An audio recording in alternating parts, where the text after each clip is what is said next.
Don't be scared. Today we're just going to talk about the violins, and now I'm going to talk over you. And I have to see who has longer arms and who has shorter arms, because that will decide which violin you get. There are two different violins. They're all violins. There are actually 4 different sizes. There's little tiny ones. Actually, there's more. There's like an 8th size violin. It's about this big. And little kids who are toddlers start violins on those. It's amazing. The ones we're going to work with are 4x4 or full size, or 3/4 size. And 3/4 size are only about this much shorter. So which one you get, it's not a contest. It's not cooler to have a full size than it is a 3/4. It's about arm, it's about your reach. Because if you have shorter arms and you have a full size violin, you're gonna be like this and you're gonna be uncomfortable. So it's gonna be about your arm length, and we just have those 2 sizes. Sometimes I wish we had a half size, which is only about this tall, because some of us have shorter arms. So 3/4 and full size, and I'll get that figured out. And also, I don't have the sticker machine. The label maker is not working, so I can't label your cases. You will be able to put like a keychain or something that shows you that your case is yours. Your name will be on it, but you can like put something on it so that you can easily find out which one it is. And a few things about the violin. First, I'm going to talk about the case. I am recording this, so you're not on it for... Where's the little... Just chill.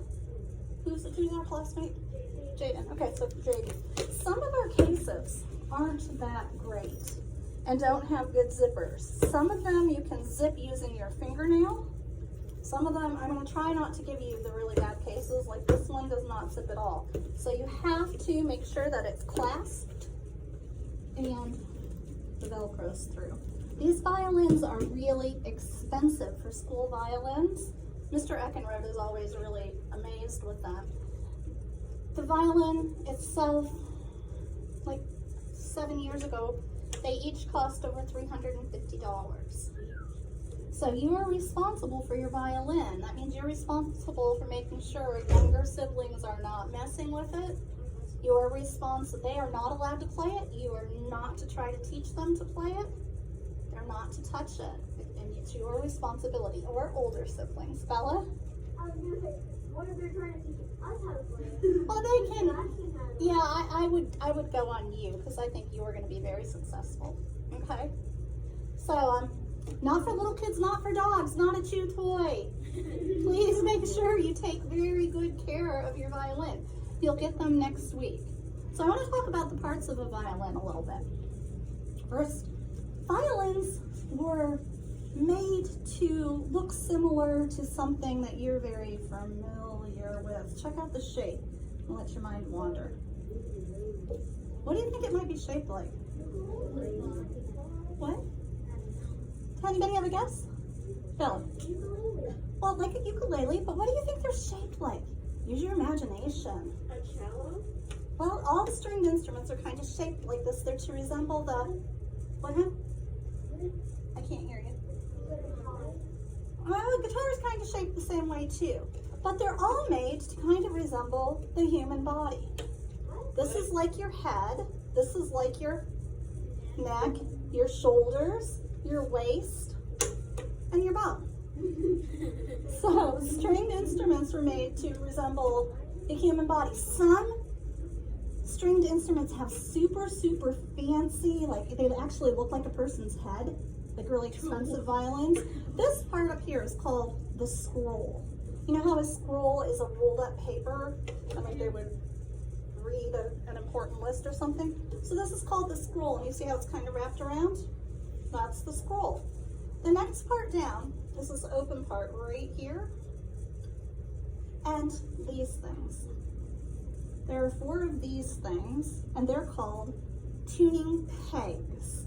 A peg is this. It goes down into a hole. It's usually like rosin, or some of them. We have one violin here that has wooden pegs. Doesn't make it any better. Sometimes I think it slips a little more because it's wood. So these are called the tuning pegs, and this is called the peg box. It's a box that the pegs go into. Makes sense. Pegs, peg box, or tuning pegs, peg box. This part, what did we say this resembles? Guess what it's called? The neck. This part is called the neck. And it's usually a little bit different wood than this part. What do you think this whole part right here is called? Think about the body. This is the body. The body is made of two pieces of wood. They're very thin. And, well, it has a varnish on it to make it shiny. And that we'll talk about that later, taking care of it. On the back, this is how you can tell quality of a violin. Also, do you see the stripes on the back? They're coming up and down. It's supposed to be a simple piece of wood that's very thin, and they cut it in half and they lay it open. So usually on a really good violin, it's going to match up. And those pieces, the colors that are coming out like this are called flame. And the more flame a violin has, the more expensive it is. And hopefully the better quality. But these aren't just a solid piece of wood. They're two pieces of wood here, and they have some flaming. So these are really nice violins. So we have, this is the body. What do you think this is called? What part of it? What? The back. This is the back. What do you think this is called? The stomach. The belly. This is the belly. And it's curved a little bit. My belly's kind of curved. So this is curved like a belly. Now, separating the back and the belly, what do you think this part's called? What separates your back and your belly so they don't smush together? Think inside your body. What's inside your body? The ribs. Ribs. This is the ribs. So the ribs separate the front and the back. So we have scroll, neck, body, back, belly, ribs. Now, to be more specific, this part right here that I'm holding on to, if I were to tell you something important and hold you like this, what part of your body would I be holding? Shoulders. These are called the shoulder bouts, or just the shoulder, but it's really called a bout. What letter does this kind of look like? A C. This is hopefully the skinnier part. What is that part of your body that comes in a little bit right here?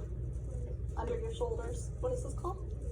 Waist. So this can be called the waist, or the what shape was that? What letter? C. The C bouts, because they're like a C. And then this is the bottom bout, or some people call it the bottom bout, but you don't have to do that. This is the bottom bout. So those are our parts so far. Scroll, help me.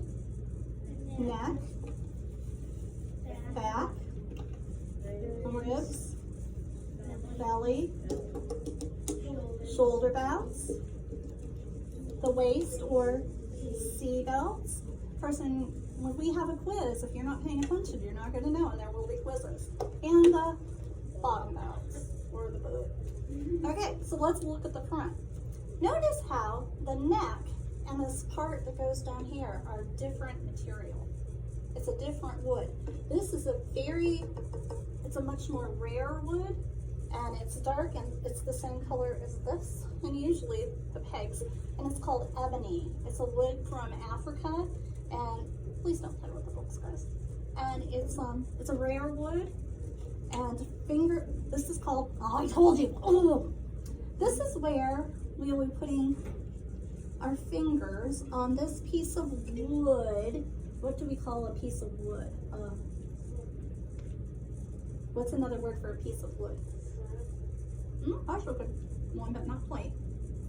If I say, go get me a piece of wood, you'd bring me back, would it be like a board? A board. This is a board. This is the fingerboard. This is where your fingers go on the fingerboard on the strings. How many strings do you see? 4 strings. There are 4 strings that are on the fingerboard, and that's where we'll use to make our pitches higher and lower. So this is the fingerboard. What do you think these are called? Strings. 4 strings, and they come from between the peg box. They come over this part. This part has a silly name. This part, it's raised a tiny little bit right here. You see that? This is called the nut right there. And the strings go over it and come down, and they run across this. What is something that you go across that you might see anywhere? A bridge. This little piece is called the bridge. And the bridge is an important piece. It helps with the sound production and keeping the strings where they need to be. The bridge should be, don't mess with the bridge. It is really hard to do anything with the bridge. If something happened and your bridge fell over, you just bring it to me and I would take it to somebody. I'm not even messing with the bridge. Because inside the violin, let's talk about these. What letter do these kind of look like? F. This is called the F bout or the sound hole. If it was a solid box, the sound wouldn't be able to escape as well. So the F bouts or the sound holes let the sound come out. And if you look down in here, you're going to notice under the bridge is a little dowel, like a little rod, and it's made out of wood also. It is super important, and it needs to be under the bridge. It's called the sounding peg. So that's right in here. It's just a little stick, but it's more important than a stick. So if something happens with those are, we have to have someone who knows what they're doing, repairing violins, take care of that. Okay, so our strings come down the fingerboard, up over the bridge, and down into this piece. This piece, pardon? Like a what? A spatula. It does kind of look like a spatula. This piece is called the tail piece. Right here. This is the tail piece. And these little itty bitty screws, you can see that, are called fine tuners.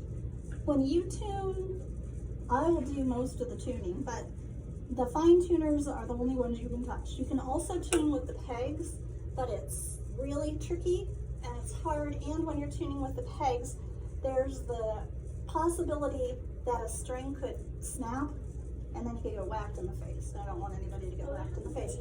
These strings are delicate and they get thin, especially this little itty bitty one. This one tends to break the most. It's under a lot of pressure, so we have to be careful with that. So normally we just tune with the fine tuners. Is that pitch going higher or lower? Lower. If I go clockwise, it's coming back up. So I will use the fine tuners to tune it. If I have to, I'll use the tuning pegs. I don't like to use the tuning pegs, but sometimes the violins are super out of tune. When the air gets warm and moist like it is right now, you know how humid it is, and it feels sticky? That makes wood expand. When it expands, it pulls the strings tighter, and then when it gets colder and the wood contracts, the strings are loose, so the pitch is all off. Sometimes the pegs are just have given up and they unwind. So the violins are tricky instruments. They're beautiful instruments, but they can be really tricky. So we have, what part is this? The board. What kind of board? Fingerboard. Fingerboard. This is the bridge. The bridge ends in a tail piece. These are fine tuners. These are the tuning pegs, but these are our fine tuners. And then this part right here is called the button. And it kind of looks like a button. That's where the tail piece attaches, like a button. So that's called the button. This thing right here is called the chin rest. And that's where your chin goes. It's not a cheek rest, but it's a chin. Oh, this is going to be fun, isn't it? So this is the chin rest. So those are, there's a really fun part I have to tell you about. Because when Mr. Eckenrode comes, if Mr. Eckenrode gets to come, he's going to ask you this question. And he's sure that nobody ever knows it, but you do because I'm going to tell you the answer. Right in between, on the top and the bottom, I'll show here, there are two pieces of like two threads, it looks like. Do you see that? It goes all the way around. And it's darker wood. That is actually a piece of wood. The violin is cut, and those pieces of wood are put in there, and it helps with expansion, like I was talking about when it gets warm and the wood expands, the cold, and the wood contracts. See these two parallel lines? Some violins have 3, 4, some have 1. That's called, it has a special name, it's on the front too, and it helps with expansion. It is called, it's really weird, and I hope you can remember it. It's called purfling. Say that, purfling. And purfling. And the way Mr. Eckenrode remembered it, when he was a kid and just learning, he had a fish and he named it purfling. So he could remember the word. So that was a good idea. So when he tells us, he should be like, oh, and what is this called? What is this called? And you will know, or will try to remember, purfling. I'll whisper it to you. So that's the purfling. And fancier violins have more purfling.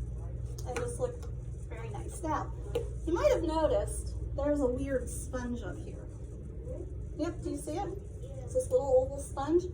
What it's really for is when people, usually older people, they wear shoes that hurt their feet and they get like a sore on the side of their foot. It's called a corn.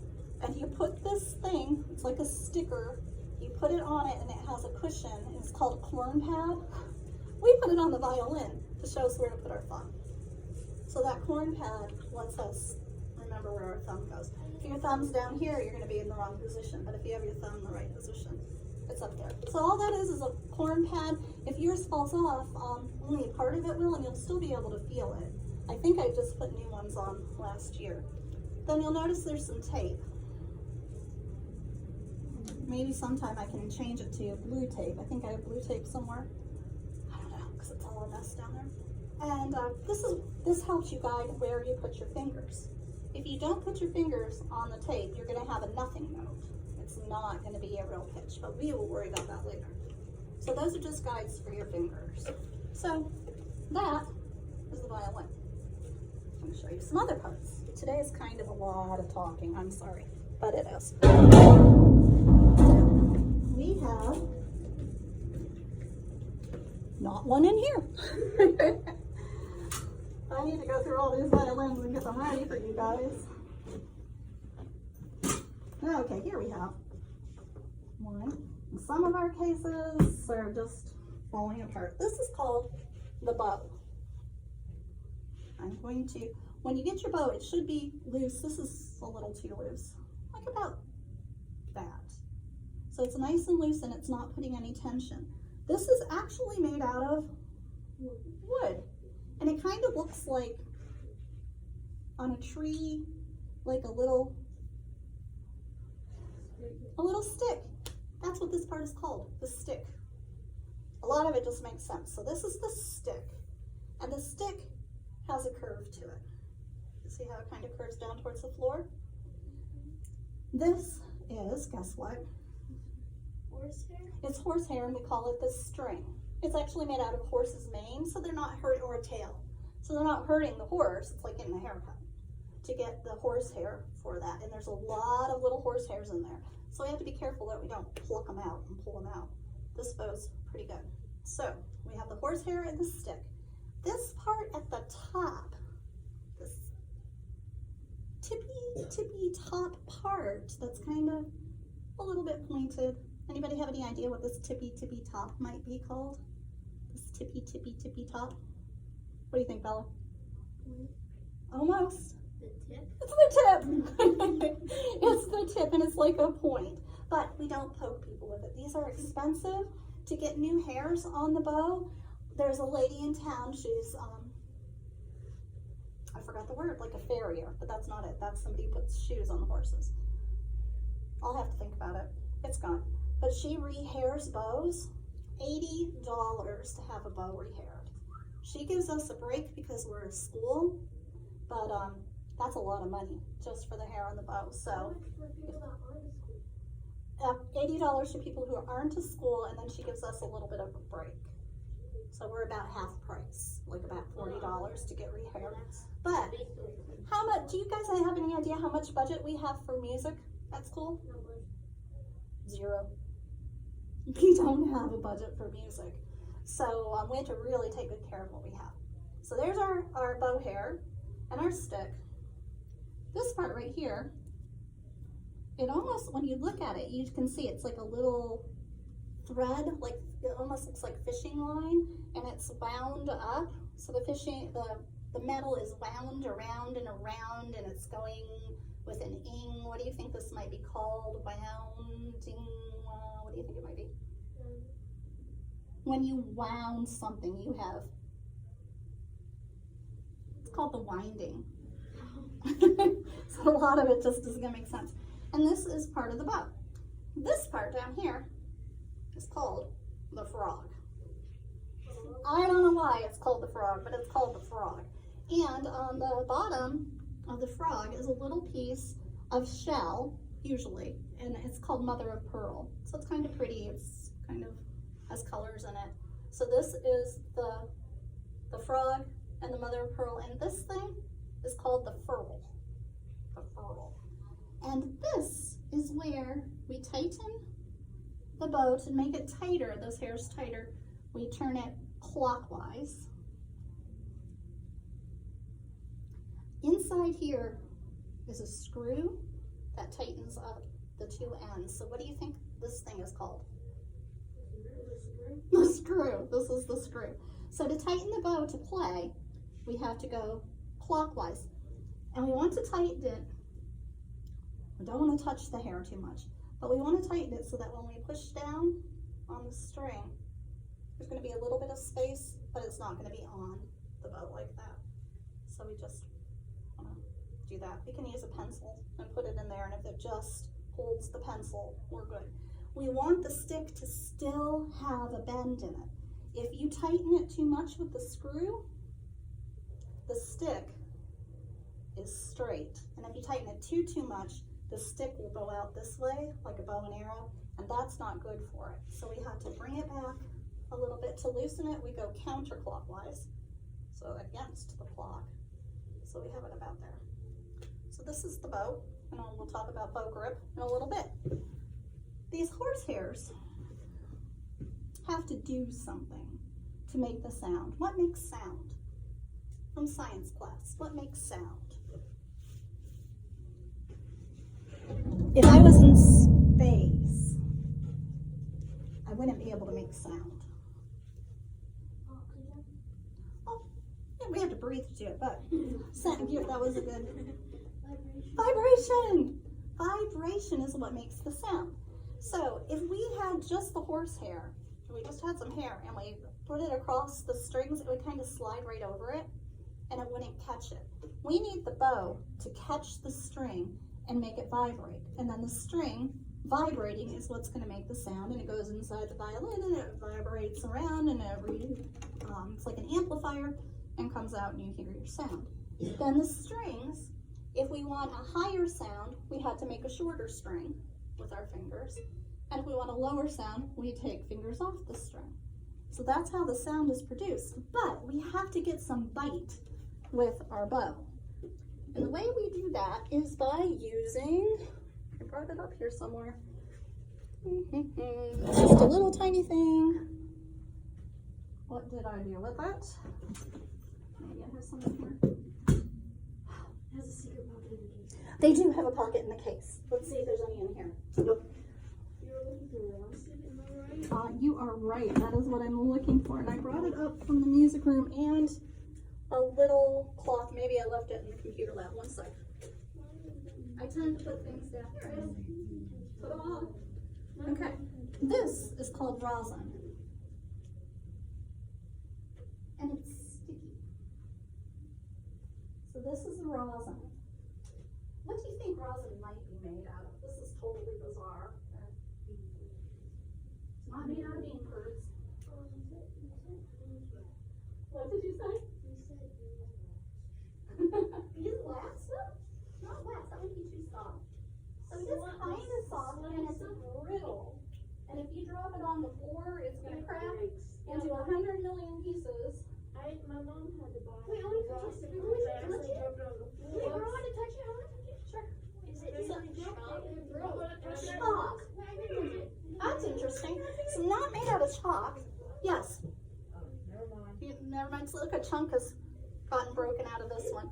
Rosin is actually dried tree sap. Oh, I remember. Have you ever touched tree sap and it's really sticky on your hands? This is a special kind of tree sap, and it's dried and it's called rosin. When we rosin a bow, you just want to do a few times, and you hold it like the rosin is the violin, and you play the rosin. Mr. Eckenrod likes us to have a lot of rosin. So when we come into class, we're going to say, get your bow out and rosin up your bow so you're ready to go. Is the rosin going to be in a little pocket? Yep, you'll be able to put your rosin in there. And if you have enough, it should actually make, like, come off. But we don't want to touch it because you have oils on your fingers. So when you touch the string, it's going to take the rosin off and make it too slippery. So we want that bow to have some grip to it. So that's called rosin. But when you use rosin and when you play on the violin, it makes like a dust because the rosin like hardens and comes off. So we rosin up our bow, and rosin is made out of tree sap. I think the hardest thing with playing violin is the bow grip. Yes. So if we hold the bow by the tip like this, and we take our right hand, our thumb can do two things. I like to put my thumb right inside here in the ferrule, and it's right against the metal. A lot of beginners, they put it right here on the bottom on the metal, and you need to have a boingy thumb. See how my thumb is going like this, not like this. This is a sad thumb. It is very, very sad. This is a boingy happy thumb. So you have a boingy happy thumb, and then your pointer finger, it leans up here against the winding. So your pointer finger leans. This finger, oh, I forgot this part. This is the target.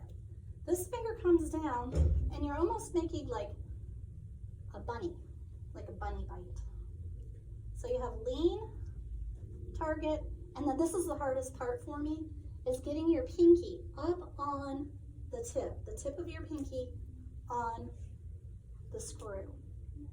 So, but you need to have kind of a relaxed hand, because if I like tighten my hand up like this, it's gonna be really hard to play. Yes. So I have to be relaxed. And we hold the bowl like this, and you know how you can practice, and I want you to practice this week. With. So you hold the pencil, thumb, boingy thumb, lean, bunny, teeth right together, and your pinky up on the end like this. And we use a motion like a jellyfish going whoosh, whoosh, whoosh. So it's not with our whole arm. If we do our whole arm, we're going to start to do the hula. So we just kind of want to do, we'll do our elbow and then our wrist. It's almost like throwing a ball. You know how you have to follow through? Like that, or your ball is just going to go plunk. So when you are bowing, it's elbow and then through, but you leave your pinky on. So, Mr. Eckenrod's recommendation, when he had a strict teacher when he was little, and he started when he was really young. He had to do 500 bunny bites a night. What a bunny bite is taking a hold of your pencil and letting go. Or your bow when you have it. Take it and let it go. So when you're doing it with the bow, practicing. Because until you get used to it, this is not how we normally hold our hands. We don't usually go around like this and get some supper here. That's a weird position. So just practicing bunny bite.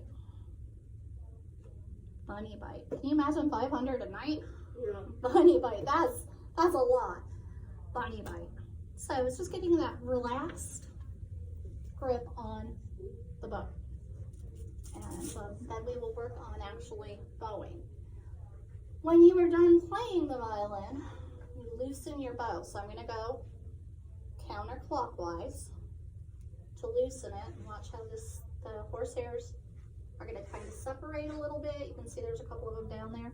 You don't need it all the way apart, because if you take it all the way apart, underneath here on the tip, there's this little teeny tiny trapezoid shape, like this, plastic piece in there, a resin piece in there. And if you take too much pressure off, it pops out. Or if you put too much pressure on, it pops out. And they're hard to find, because they're like as small as a pea. And you really have to find it. So we've spent a lot of time on the floor on our hands and knees looking for those little pieces. Bella, what do you need to say, honey? What's it made of? Go really quick. It's a plastic called a resin. Oh, resin? Resin, yeah. Okay. So it's just a little teeny tiny piece that goes under there, and it's super hard to get back in. You have to take the horsehairs completely off, which you would not do. Anything like that, you need to let an adult do, let the teacher do. So you loosen it up, and the bow goes into the case, tip first. I think this bow is too big for this case. This is a full-size bow in a 3/4 inch case. So it would go here, and this is gonna snap down to keep it there. But after you play the violin, a little bit of the rosin each time you play is going to, oh my goodness, I'm gonna have to use a mask to play. It's going to come off, you can see it kind of puffing up, and it's gonna land down on your violin's belly and on the strings and on the fingerboard. So when you're done playing, you take a piece of cloth, this is just a piece of a t-shirt, and you always go with the strings and just give it a nice pat. Then you can rub its belly to get the rosin off. You don't want to leave the rosin on because it gets sticky and yucky. And then you can take your cloth and go up and go on the fingerboard, between the strings and the fingerboard, and that gets the rosin off. If you got fingerprints all over the back, just take your little cloth and give it a little bath with no water. Just give it a little rubbing and make it look nice. Yeah, no water, please no water. You know what wood does in water. Oh, that would be terrible. Okay, so that is kind of how we take care of our violin. You can also take your little cloth and clean off your stick if it's bothering you, but don't clean off the horsehair. We want that to keep the rosin on it. So hopefully next week I will have the label maker and be able to label your violins. I don't know why it broke, but it did. Does anybody have any violin questions? Yes, Maggie. We just use the cloth in the same, it's like shiny or something else. It's just a piece of t-shirt material. So if you have an old t-shirt with mom or dad's permission that you can cut up, please do not take a chunk out of the middle of one of your polo shirts or school. That would be silly. This was just a soft t-shirt I had that didn't make it. So I cut it up into little pieces. I have some, but I haven't even found my filing cabinet that has all this stuff in it. One other thing about the violin, when you hold it, it comes up to your shoulder. Up this part of your shoulder is where it's going to rest. And we call that our violin shelf. I'm sorry, I have to put this up. I'll try to talk a little so I don't get you. Okay. So it rests on your violin shelf and your chin goes in the chin rest. But sometimes that's a big distance. So we have something to soften that up and make it easier to hold. And it's called a shoulder rest. They look like these. We turn our violin over, and one end is a little bit wider than the other end. That one, the wider end goes where the chin rest is. And this needs to scrunch down. Hold on. These are adjustable, but most of you guys just need it like really, really short. What do you need to say, Ellie? Can we use sponges too if there's a... You could, you could use a sponge and a rubber band. That would go from here to here, but we have shoulder rests. So it goes on the bottom like this, and it just slides up. It's rubber. And that just gives you, makes it a little bit easier to hold. Please don't do this if you are on a floor that is not carpeted. So then it helps you to hold it, so you can come up and play. And we just do those, like, hold it with our hand on the shoulder. Wasn't that hard? Yeah, I used it. You just have to get used to it. So at first, don't just throw it up there and take your hands down. Be ready to catch it, because it's very expensive, and violins do not bounce well. Violins crash well, but they do not bounce well. So, oh my gosh, you guys know what? Oh, I am recording. I thought we just did that whole thing without recording for Jade, and I'm like, oh my gosh, I did not do that. Okay, so then when we're done playing, we had to take the shoulder rest off, because if we were to put our violin in the case and leave the shoulder rest on it, it's going to smush it up against the top of the case, and that is not good for our delicate, what's this called? Bridge. You really want to keep things away. Now, some of the cases, you can, let me put my lovely shield back on. Some of the cases, when you put the violin in, oh, I'll get it in a second. Sometimes if you're really careful, if it's one of the bigger cases, you can fit the shoulder rest up here as long as you're not pressing against the strings or this. This case is actually too small for this violin. This little box is where you can keep your rosin. You can put your little cloth in there. And then most of the cases have a pocket on the outside. So you could actually put your shoulder rest. I want to make sure I clasp that, because like Fred said, we don't want it falling out. That's terrible. And Velcro it down. These you can fit in here. Some of them don't feel really well. You can carry it separately. And we will be using a violin book this year that I will have for you next week too. Are we gonna measure I just need to take a look at you and see whose arms are shorter. We'll have a certain number of the shorter ones, 3/4 size. So I try to get as many people with that. Like last year, we had Lily Newton, who's very tall and she has very long arms. And at one point, the violin she was using needed to be switched out. And the only one I had was a 3/4 one. And she looked like she was playing her baby cousin, who was 2 years old, violin, because she had such nice long arms. And it was hard for her to play because she was used to playing out here, and now she was suddenly having to play closer. So yeah, so she felt uncomfortable with that. So we want to try to get the size right. So I am going to turn this off. Everybody say bye, Jaden. Bye, Jaden. Bye, Can't Jaden. see you. Bye, Jaden. Bye, Jaden. Bye, Jaden.